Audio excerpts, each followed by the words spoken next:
Buenas noches, amigos y amigas, qué bueno que estén con nosotros aquí en Gente Ve Opiniones. Hoy vamos a hablar del nuevo sistema de cuentas nacionales de nuestro país. Vamos a hablar también de lo que está aconteciendo en la economía de este paisito que amamos tanto. Y para eso está con nosotros el doctor Óscar Cabrera, presidente del Banco Central de Reserva. Bienvenido, doctor. Buenas noches, Luis. Pues un saludo a la población salvadoreña que nos sintoniza. Vamos a hacer un poquito de didáctica esta noche. Nosotros los periodistas a veces somos un mar de conocimiento, ¿verdad? Pero con una profundidad bien pachita, como diría mi abuelita. Y es que hay tantos temas que son tan especializados y es importante que la ciudadanía los entienda. Por eso es que vamos a conocer hoy cómo es que funciona este nuevo sistema, qué es un sistema de cuentas nacionales, por qué es importante y el impacto que esto puede tener en la forma en que vemos nuestra economía y por lo tanto las decisiones que se pueden tomar a partir de la información que este sistema nos provee. El Banco Central de Reserva presentó al público este nuevo sistema que actualiza el año base, es decir, antes tomábamos 1990, hoy se toma el año 2005. Vamos a ver las declaraciones que dio el vicepresidente de la República, Óscar Ortiz, con respecto a esto, y eso lo vamos a tomar como punto de partida. ¿Le parece, doctor? Veamos lo que dijo el vicepresidente de la República, Óscar Ortiz. Importante para el sector privado, importante para el sector público, importante para la academia, porque ahora y a partir de este día tendremos un sistema más moderno que se tendrá que ir actualizando permanentemente en el tiempo, un sistema más confiable, un sistema que incorpora nuevas variables de medición de nuestra economía, un sistema más transparente, importantísimo, un sistema más transparente que nos va a dar un marco de mayor competitividad en la proyección nacional e internacional. Un nuevo sistema que va a permitir tomar las mejores decisiones en materia de políticas públicas, pero que también va a permitir a los inversionistas, a los actores privados, tener en conocimiento de manera más realista cuáles son las potencialidades de la economía salvadoreña. 4, 3... Bueno, ahí está lo que dijo el vicepresidente de la República. Doctor, quizás comencemos, como le decía, haciendo un poquito de didáctica para que todos podamos aprender un poco más de cómo funciona la economía y cómo se miden las diferentes variables. ¿Qué es un sistema de cuentas nacionales y por qué es necesario actualizarlo cada cierto tiempo, doctor? Un sistema de cuentas nacionales, su objetivo es poder retratar las interrelaciones que se dan en el proceso productivo, en el proceso de gasto entre los diferentes sectores económicos. Aquí estamos hablando de cómo los hogares interrelacionan en el proceso productivo. Por ejemplo, los hogares, su principal función es consumir. Los hogares ofrecen su fuerza de trabajo a las empresas y ahora viene otro actor más que son las empresas. Las empresas, su función principal es producir, pero para producir necesitan un conjunto de insumos que el sistema de cuentas nacionales lo retrata de manera fiable. ¿Cuáles son estos? La fuerza de trabajo, los empleos que ofrecen los hogares, también maquinaria y equipo que adquieren para el proceso productivo, y vemos también el rol de otras empresas que no producen, digamos, desde la perspectiva tradicional, sino que tenemos las empresas financieras, ¿verdad? Que su rol es más obtener, digamos, ingresos por los depósitos y otorgar créditos. Entonces tenemos que el sector productivo lo podemos conformar de las empresas no financieras, las empresas financieras, y después agregamos otro actor más, como es el sector gubernamental. ¿Cuál es la función del gobierno? A través del gasto público compra bienes y servicios a las empresas, a través del gasto público paga sueldos y salarios a sus trabajadores o invierte en puentes, carreteras, escuelas. Y finalmente tenemos un sector muy importante que es el resto del mundo.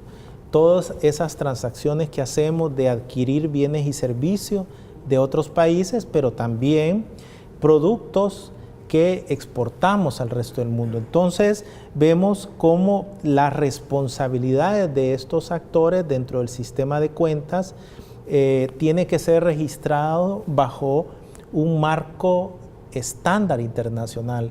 Y esto es lo que le llamamos un manual de cuentas nacionales del año 2008, que es el último manual que ha sido editado por las Naciones Unidas y por otros organismos. Este manual le define a los expertos de cuentas nacionales en el Banco Central cómo registrar la producción, cómo registrar los insumos utilizados en el proceso productivo, cómo registrar por el lado del gasto, los gastos de consumo de los hogares, los gastos de inversión pública, privada, las ventas y las compras del resto del mundo.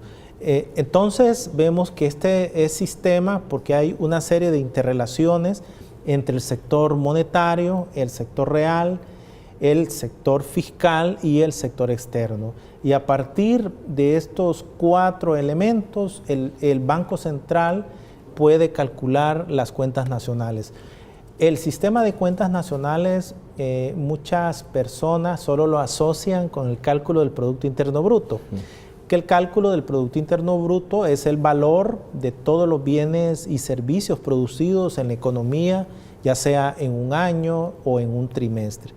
Pero también el Producto Interno Bruto lo podemos calcular bajo otro método, y es a lo que yo me refería. ¿Cuáles son los gastos que se incurren en la economía por los hogares, el gobierno, los gastos en inversión de las empresas, los gastos en inversión pública y el resto del mundo? Y otro tercer método para calcular el Producto Interno Bruto es, nosotros hablábamos que los hogares ofrecen su fuerza laboral, son contratados por las empresas, por el gobierno, y en términos de la economía en su conjunto, nosotros podemos separar qué porcentaje de ese producto o de ese ingreso va al pago de sueldos y salarios de los trabajadores, ¿verdad? Y qué porcentaje va a los trabajadores por cuenta propia. Y por último, qué porcentaje va a lo que es el excedente de las empresas formales, ¿verdad? Entonces, podemos ver 3 métodos de cálculo del Producto Interno Bruto. Pero el sistema de cuentas no solo calcula el producto, como decíamos, calcula cuál es el gasto trimestral o anual de consumo de los hogares. Podemos decirle a los inversionistas cuál es la inversión privada que se ha ejecutado a lo largo del año, o al gobierno cuál es su inversión pública. Tenemos ahora una nueva medida que con el nuevo sistema de cuentas nacionales ya lo estamos publicando, y es cómo se distribuye este ingreso, ¿verdad? Es primera vez que en muchos años que tenemos esta distribución funcional del ingreso en remuneración a los asalariados, al excedente bruto de las empresas y el ingreso mixto, ¿no? Es decir, las ganancias. Y por otro lado, podemos encontrar una medida más representativa de la riqueza salvadoreña. Esta medida ya no solo es el Producto Interno Bruto, sino que le agregamos todas las transferencias o lo que le llamamos remesas familiares, que las remesas familiares es resultado del trabajo de salvadoreños y salvadoreñas que viven en el resto del mundo y envían estas transferencias a sus hogares en El Salvador. Y también tenemos que descontar ese porcentaje de las ganancias que las empresas extranjeras están enviando a su casa matriz. Entonces, tenemos una medida más representativa del ingreso del país y este se llama ingreso nacional disponible bruto. Por último, tenemos una medida de las exportaciones, tanto de bienes como de servicios, y las importaciones. Y otro elemento dentro de este sistema de cuentas es la estructura de costos. Es muy importante que en el nuevo sistema nosotros estamos midiendo los costos a precios del año anterior. En el anterior sistema, la metodología, que era 50 años atrás, era de 1968, existía la convención internacional que los costos tenían que ser fijos a precios del año base. El año base de las cuentas nacionales es muy importante que la población lo conozca. Para cambiar un sistema de cuentas nacionales a uno nuevo, necesitamos una fotografía Polaroid de un año en particular donde el Estado haya desarrollado censos como el censo económico, el censo de población y vivienda, censo agropecuario, la encuesta nacional de los ingresos y gastos. Con esta información nosotros podemos de una manera coherente encontrar el año base de las cuentas nacionales. El año base del nuevo sistema es 2005, el anterior era 1990. Entonces, creo que ese es un punto muy importante y que a futuro le impone un reto a los futuros gobiernos, y es en el sentido que deben de agregar dentro de sus planes de gobierno la incorporación de fortalecer el sistema estadístico nacional. Ya necesitamos nuevos censos. Los últimos censos que se hicieron fueron a partir del 2005 al 2008 y las Naciones Unidas y el Fondo Monetario solicita a los países que cada 10 años hay que cambiar el año base, pero para eso necesitamos en el Banco Central como compiladores de toda esta estadística los censos. ¿Por qué no se ha hecho un censo después del de 2008? Pues lamentablemente nos mencionaba don Roberto Lorenzana que, por ejemplo, en el censo de población y vivienda no se alcanzó una correlación política pues en la Asamblea Legislativa, ¿verdad? Es bueno que las fuerzas políticas sepan que esto no es un gasto, esta es una inversión para nuestra economía, porque si no, estamos planificando un país que ya no existe. Esto creo que es muy importante y traía unas estadísticas de los retos que se nos avecinan a futuro. No es posible que El Salvador haya tenido 2 censos agropecuarios en 47 años. Wow. No es posible que El Salvador tenga 2 censos de población y vivienda en 28 años, cuando los estándares internacionales nos dicen cada 10 años hay que estar haciendo censos. Y el censo económico, que es el que nos da la fotografía del tejido productivo salvadoreño, tenemos en 25 años, el último fue en el 2005. Y las encuestas de ingresos y gastos tenemos 2 en 27 años. De ahí la importancia de pensar a futuro, ¿verdad? Para el Banco Central ha sido una gran responsabilidad y le hemos cumplido a la población de entregarle este nuevo sistema. Pero el Banco Central ya está pensando en el futuro. Ya estamos pensando en que necesitamos de nuevo, dentro de los próximos 5 a 10 años, volver a cambiar el año base. ¿Qué es lo que ha tenido que hacer el gobierno? ¿Cuál ha sido el proceso para lograr llegar a este punto de poder actualizar el sistema nacional? Sí, lo que hemos tenido que hacer como gobierno es primero compilar estos censos que yo mencionaba, pero también a partir de los censos viene un seguimiento anual que hacemos al 2005, 2006 hasta el 2017, en la que necesitamos de encuestas económicas para el sector comercio, para el sector industria manufacturera, para todos los servicios. Esto representa aproximadamente el 50% del Producto Interno Bruto.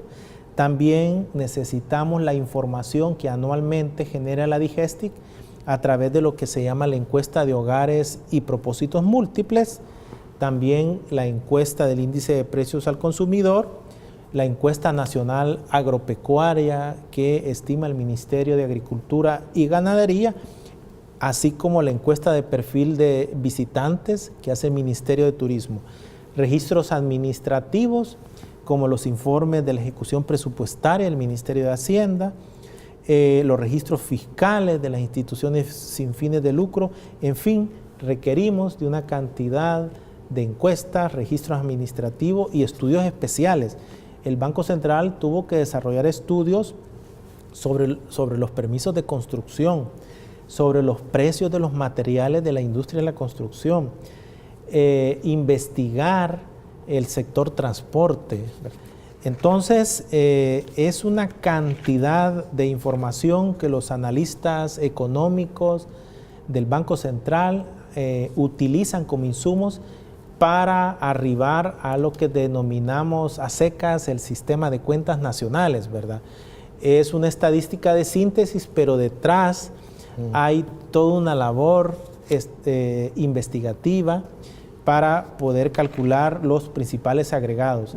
La población debe saber que este nuevo sistema, el Banco Central está entregando 600 series de estadísticas para el análisis, ¿verdad? Tenemos una cantidad de información que va a generar certidumbre no solo a los empresarios en sus decisiones de qué producir, cómo y para quién producir, sino también para los inversionistas internacionales. Es una estadística mucho más fiable, y mencionarle a la población salvadoreña que en el anterior sistema de cuentas, que databa del año 1990, con el manual de hace 50 años, solo Haití y El Salvador se habían quedado con este sistema. Y ahora pasamos desde el año 68, hay un manual del 93, y pasamos al último manual, ¿verdad? Es como que hubiéramos subido 2 escalones de una vez, ¿verdad? En América Latina, ¿cómo nos posiciona el nuevo sistema de cuentas?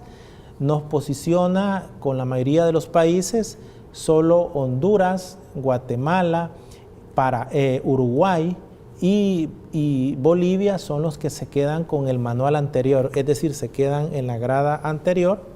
Y obviamente esto para El Salvador genera mucha credibilidad.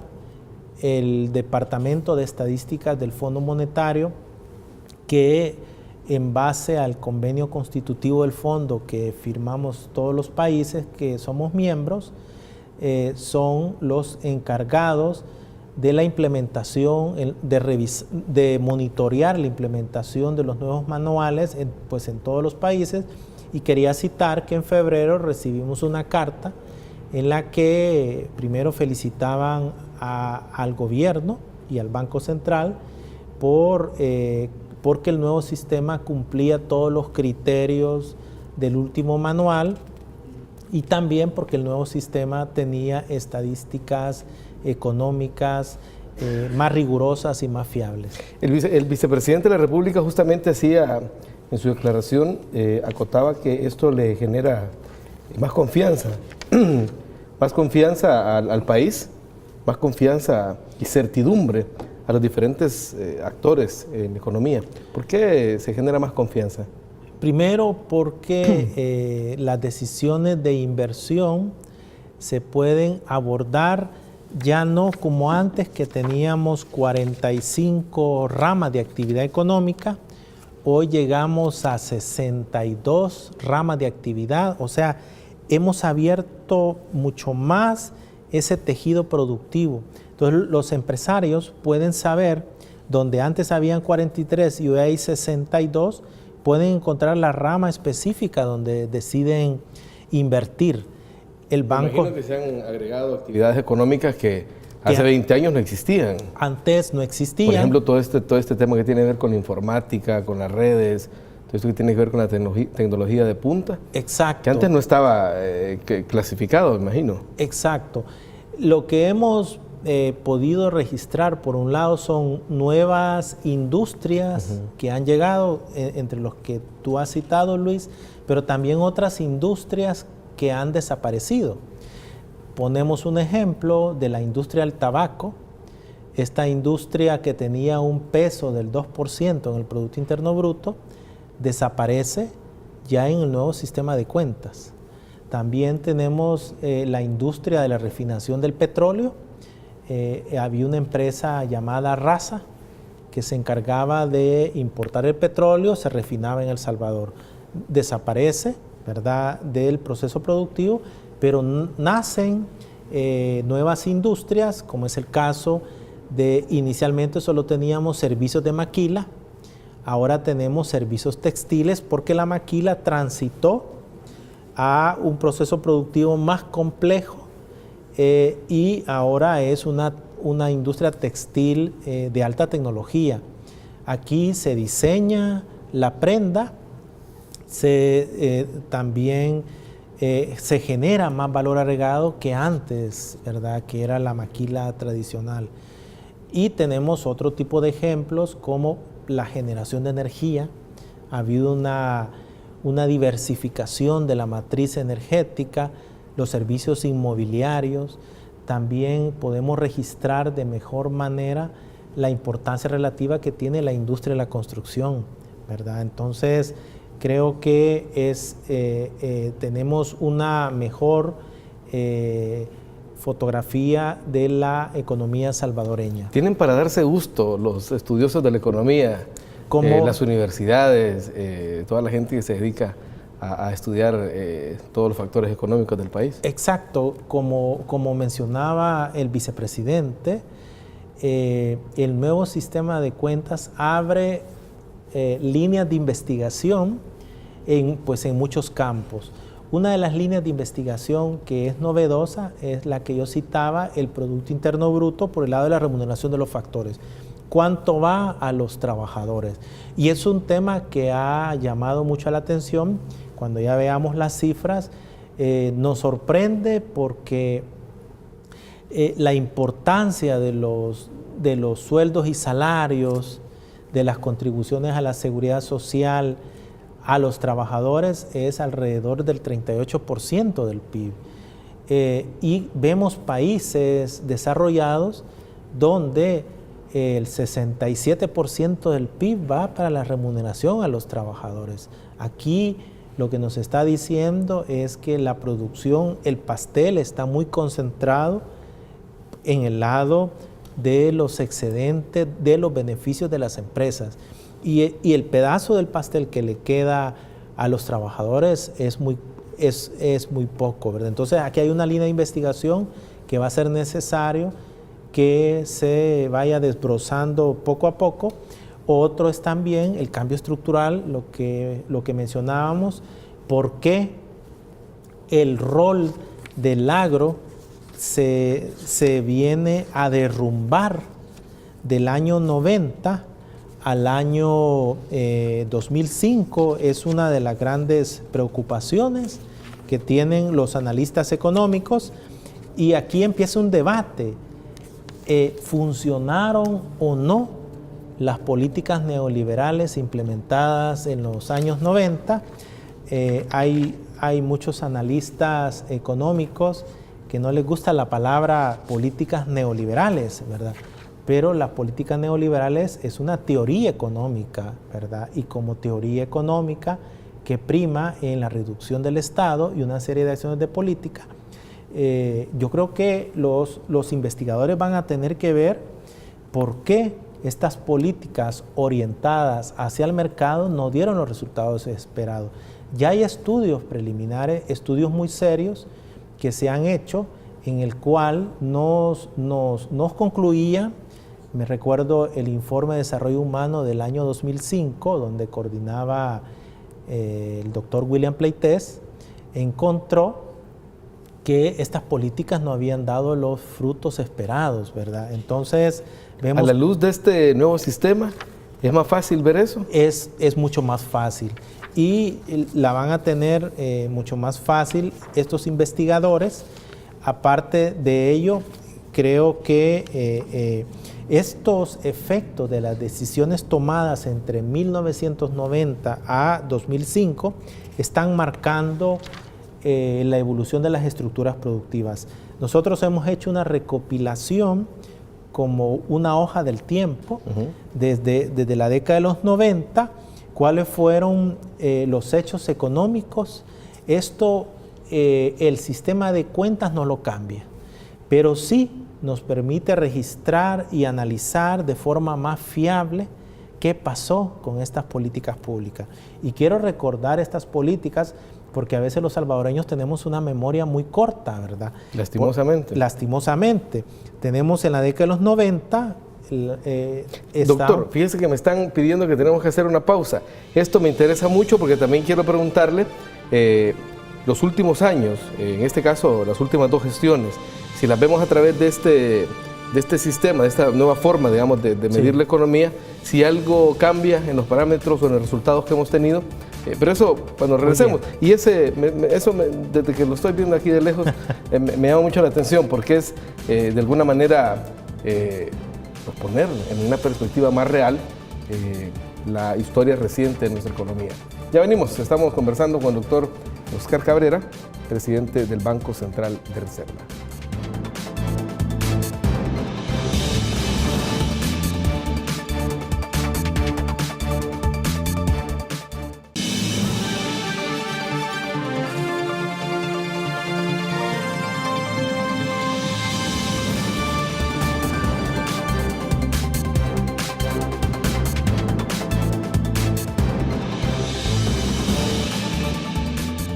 Bueno, seguimos conversando con el doctor Óscar Cabrera, presidente del Banco Central de Reserva. Doctor, usted estaba a punto de comenzar un recuento de una lectura, digamos, más certera, más fidedigna, que es lo que permite este nuevo sistema de cuentas nacionales, del desempeño de nuestra economía desde el 1990, que era el año base que se tenía antes, ¿verdad? Así es. ¿Cuál es esa lectura en ese mapa que tiene? Y más que todo, lo que nosotros hemos hecho desde el Banco Central es enumerar toda la serie de hechos económicos que se dieron desde el año 90 y lo hemos analizado por quinquenios. Hemos visto cómo en el año 90, que era el año base del antiguo sistema, estábamos en pleno conflicto armado, teníamos ya un proceso de migración hacia los Estados Unidos, desastres naturales, se implanta una metodología basada en el consenso de Washington para reducir el tamaño del Estado. En el 90-95 se dan los acuerdos de paz, vemos también la privatización de Petrocel, ya bajo este marco del consenso de Washington, la privatización de la industria bancaria y de otras empresas públicas como Antel, ¿verdad? El cierre de Ilira.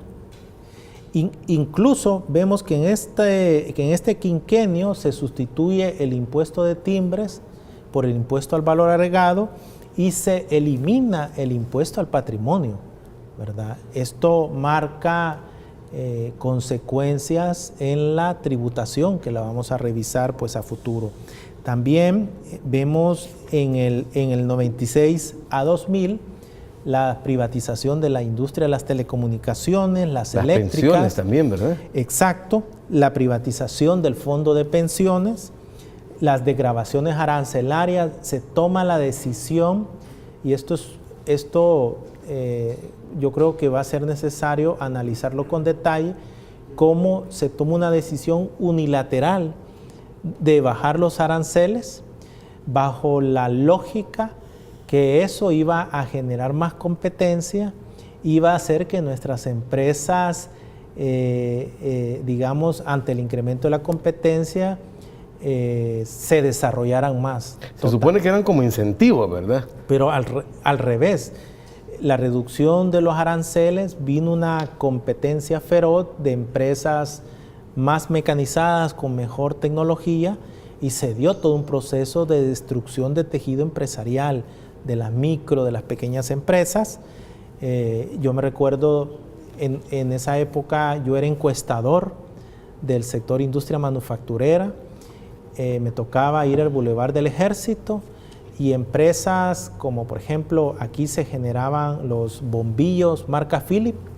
Había una empresa, si no me equivoco y no me falla la memoria, se llamaba Impelca. Desaparece de la noche a la mañana y termina esta empresa ya no produciendo, sino importando los bombillos, ¿verdad? Y así vemos toda una transformación de empresas productoras a empresas que terminan siendo importadoras. Gracias a estas desgravaciones arancelarias se firma el Tratado de Libre Comercio con México. Tenemos el huracán Mitch, uno de los desastres naturales. 98. Así es. Y en el 2001 al 2005 vemos la guinda del pastel, la dolarización, el cierre del INAZÚCAR, desastres naturales. Tenemos los 2 terremotos del 2001, los huracanes Stan, Adrián, la erupción del volcán Ilamatepec, y en el 2006 al 2010 es la firma del Tratado de Libre Comercio, el CAPTAC-DR, la crisis económica que se da, en fin, la creación del FOB, y ya vemos del 11 al 15 la crisis fiscal, el incremento de los niveles de violencia, para citar alguno. Entonces vemos que los niveles del Producto Interno Bruto que estima este nuevo sistema de cuentas respecto al año 90 disminuyen en un 14%. Uno de los factores de por qué cambia esta estimación, yo traía una lámina en la cual yo espero que se mire. tenemos el caso de la producción bruta, le llamamos nosotros, la producción del año 90 y la producción del año 2005. Vemos que la diferencia entre ambas estimaciones de producción casi son similares. La reducción, digo, es de apenas menos 1,5. ¿Dónde está la gran diferencia entre los dos nuevos sistemas? Es que el registro de los insumos utilizados en el proceso productivo, que está en color rojo, en la barra roja, vemos que el nuevo sistema estima de forma más fiable el incremento de los insumos utilizados en el proceso productivo. Y el incremento entre el 2005 calculado con el antiguo sistema y el 2005 calculado con el nuevo sistema de cuentas, en lo que es la estructura de costos, crece un 22% los costos de producción en la economía salvadoreña. Esto lo que nos está diciendo es, si la producción bruta es casi similar, pero los insumos, el costo de los insumos productivos es más alto, la diferencia entre la producción bruta y los insumos, que es lo que nos da el valor agregado, el Producto Interno Bruto, pues se disminuye un 14%. Al 2017 tenemos una disminución ya que va haciéndose cada vez menor esa brecha, es hoy alrededor del 11%. ¿Qué otros elementos hacen que cambie el nivel de este Producto Interno Bruto? También factores demográficos. Vemos cómo hay una migración de salvadoreños hacia los Estados Unidos entre 1990 a 2005.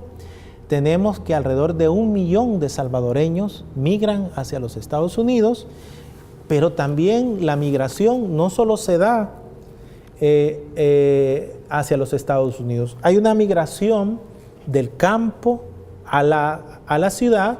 En 1990, el 51% de la población vivía en zonas rurales y el 49% vivía en zonas urbanas. A 2016 se da un cambio, el 33% de la población vive en zonas rurales. Hay mayor concentración en las zonas urbanas. Y se ha aumentado el porcentaje de la población que vive en las zonas urbanas, casi un 67%.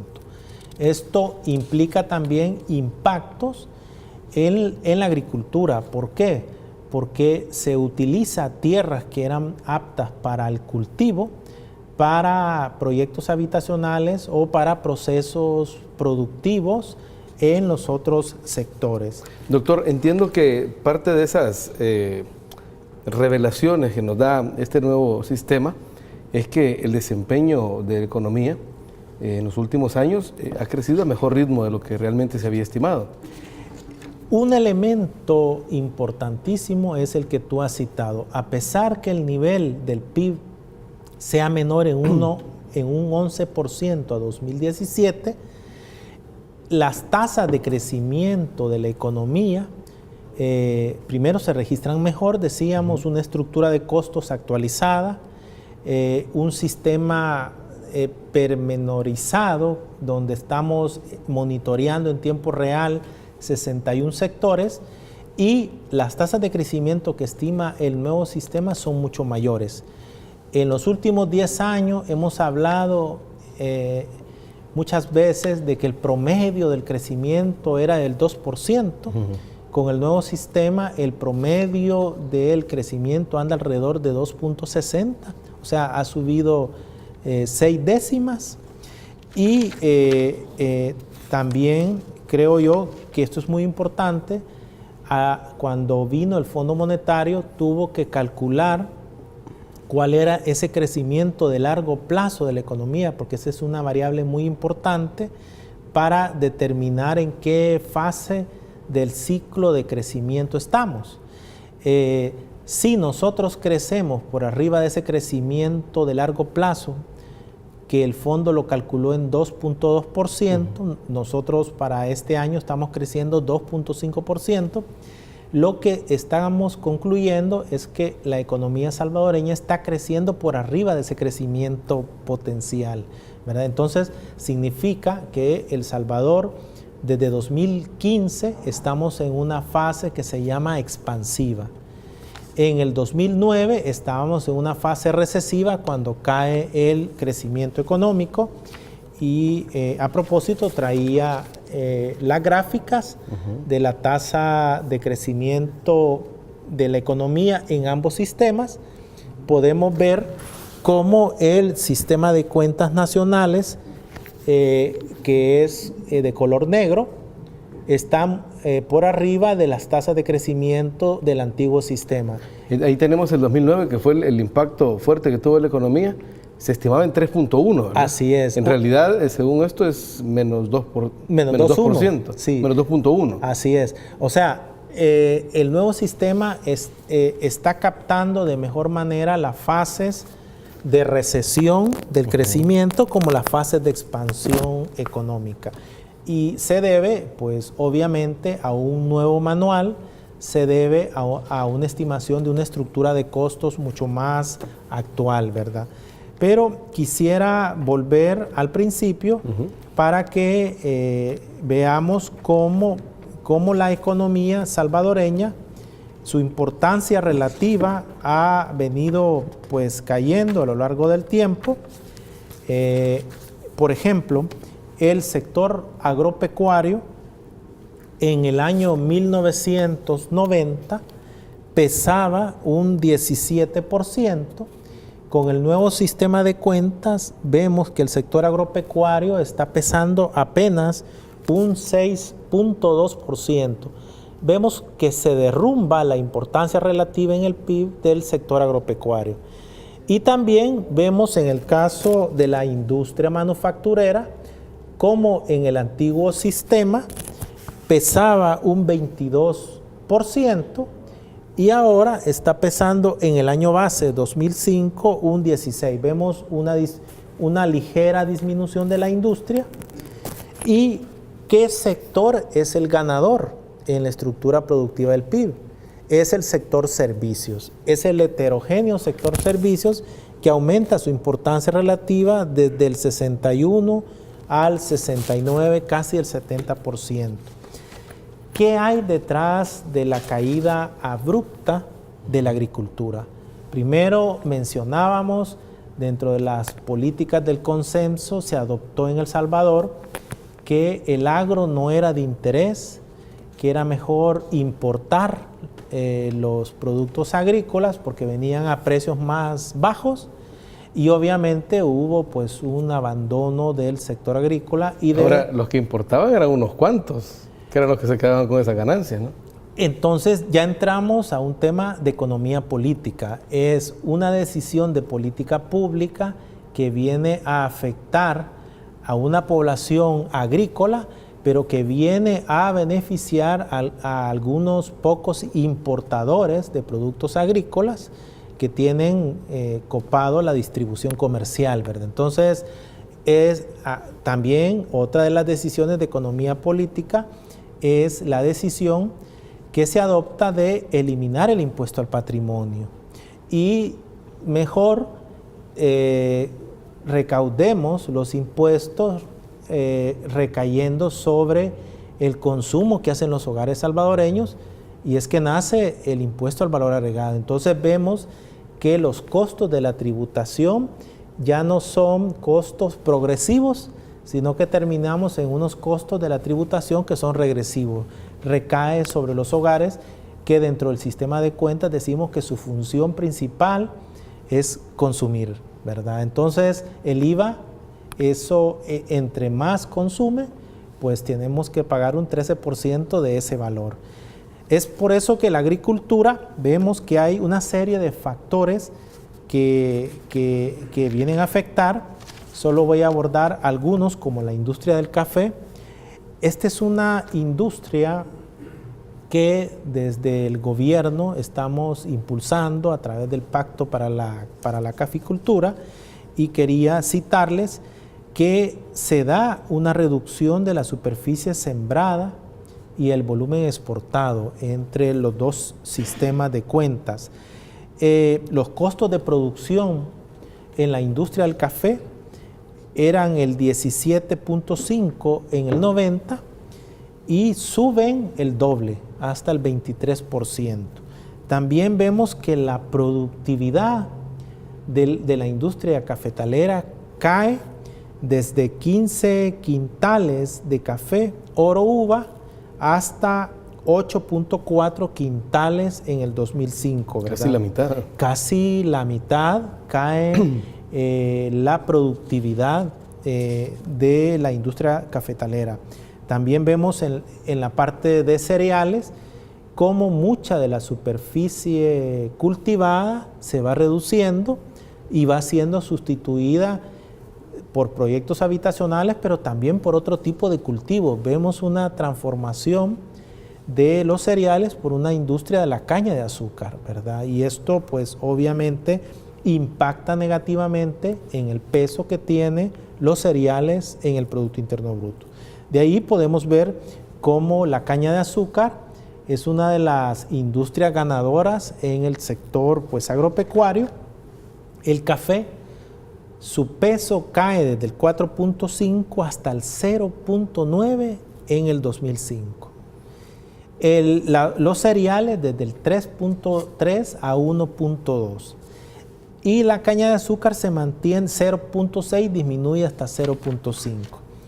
En la industria manufacturera, nosotros observamos cómo la industria de las bebidas, que antes pesaba 2.3, se reduce hasta 0.8. Y vemos cómo la química de base y elaborado desde 1.8 baja hasta 1.3, para citar algunos sectores. ¿Qué sectores son los ganadores? Dentro del sector servicio está la electricidad, la construcción, el sector financiero, la industria del transporte y las comunicaciones. Doctor, tenemos que hacer una segunda pausa. Cuando regresemos, quiero preguntarle con respecto a esta reunión que se dio hoy con el vicepresidente de la República, donde hay una directriz bien clara de parte del vicepresidente Óscar Ortiz de retomar la conversación a nivel político con las diferentes fracciones para alcanzar un diálogo en materia fiscal. Eso cuando regresemos de una pequeña pausa. Estamos en Gente B conversando con el doctor Óscar Cabrera, presidente del BCR.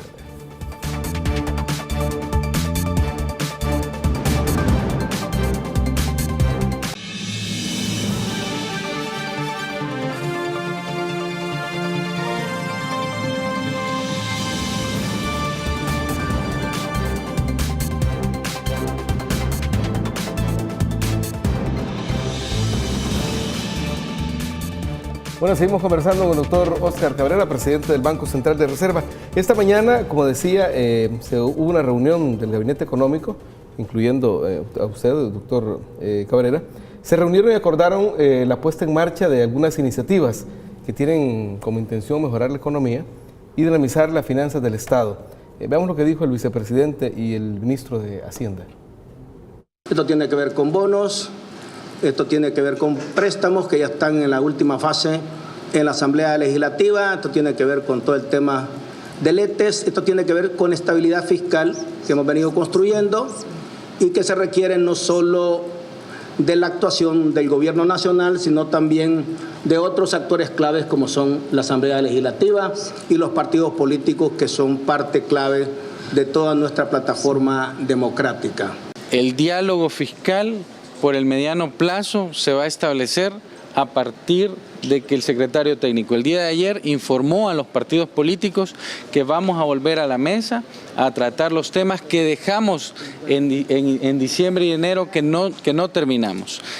La negociación del fin de año fue hablar del presupuesto 2018 y quedó pendiente toda la estrategia de financiamiento de mediano plazo. Eso es lo que vamos a ir a rescatar con los partidos políticos y con la Asamblea Legislativa. Doctor, ¿por qué es importante esta iniciativa de buscar estabilidad fiscal?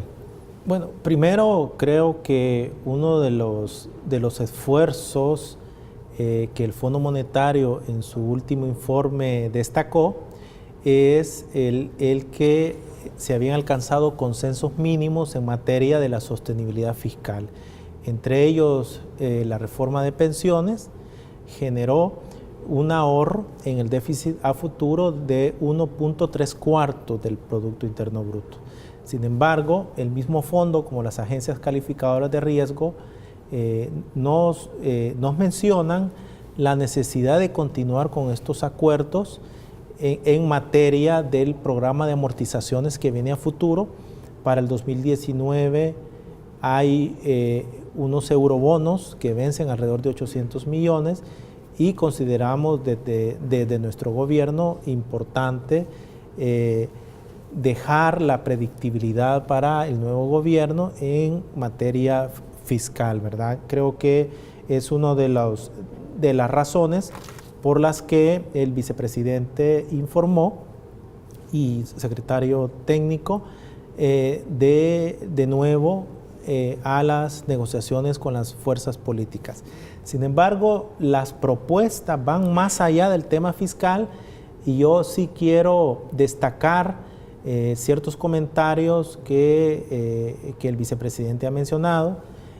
Nuestra tarea prioritaria también es mejorar el poder adquisitivo de los hogares. Es decir, por eso se han hecho la revisión de los subsidios al gas propano como una primera etapa y también se plantea el análisis de los subsidios de la electricidad, ¿verdad? Creo que la población salvadoreña obviamente necesita que su ingreso disponible se fortalezca. Hay también una serie de medidas para aumentar el empleo. Una de las principales restricciones de nuestra economía es la incapacidad de generar empleo digno, la incapacidad de crecer por arriba de un crecimiento del 4%, y esto se puede conseguir. Primero, hemos estado incentivando el Pacto para el Café. Hemos estado trabajando en una política agrícola común para la suficiencia agroalimentaria y también en acelerar la política de diversificación y transformación productiva.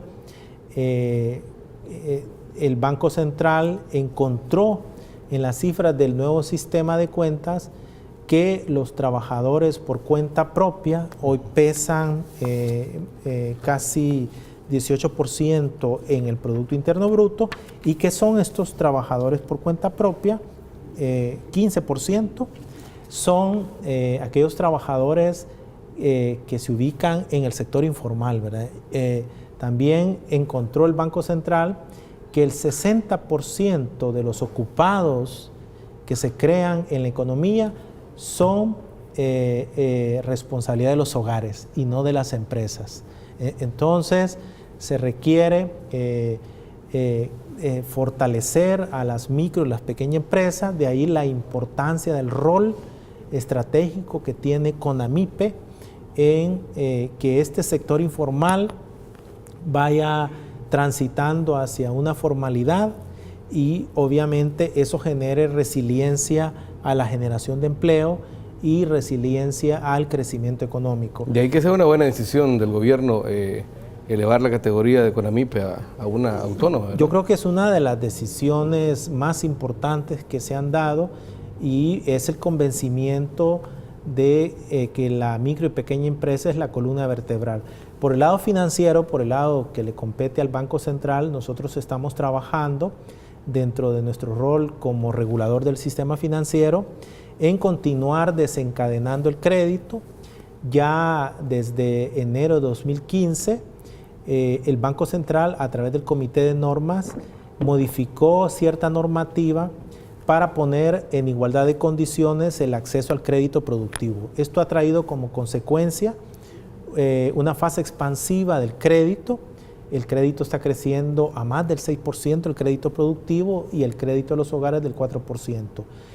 Vamos a continuar con otro tipo, pues, de medidas enmarcadas en lo que es la política de inclusión financiera. Nuestro interés ha sido desde la aprobación por la Asamblea Legislativa de la Ley de Inclusión Financiera de facilitar a muchos hogares de un nivel de ingreso bajo a productos financieros a costos mucho menores. De ahí la importancia estratégica que tiene el dinero electrónico, de ahí la importancia estratégica que tiene las cuentas simplificadas, ¿verdad? Necesitamos que el acceso al crédito, el acceso a una cuenta de ahorro se incremente. Perfecto, doctor. El tema de la economía de nuestro país es inagotable, además es cambiante, dinámico, y no me cabe la menor duda que este avance que hemos tenido como país va a traer consecuencias positivas en la toma de decisiones, sobre todo, tanto de los sectores productivos como el mismo gobierno, ¿no es cierto? Eso es correcto. Nosotros tenemos la confianza absoluta que este tipo de medidas van a desencadenar el crecimiento, el empleo y la mejora del ingreso de los trabajadores salvadoreños y de los hogares. Perfecto, doctor. Gracias por tomarse el tiempo de venirnos a contar todo esto, de ilustrarnos y elevar el conocimiento que tiene nuestra audiencia. Muchas gracias. Y a ustedes, amigos y amigas, gracias por la sintonía. Quédense con Gente Ve. Hay más para todos y para todas. Pasen buenas noches.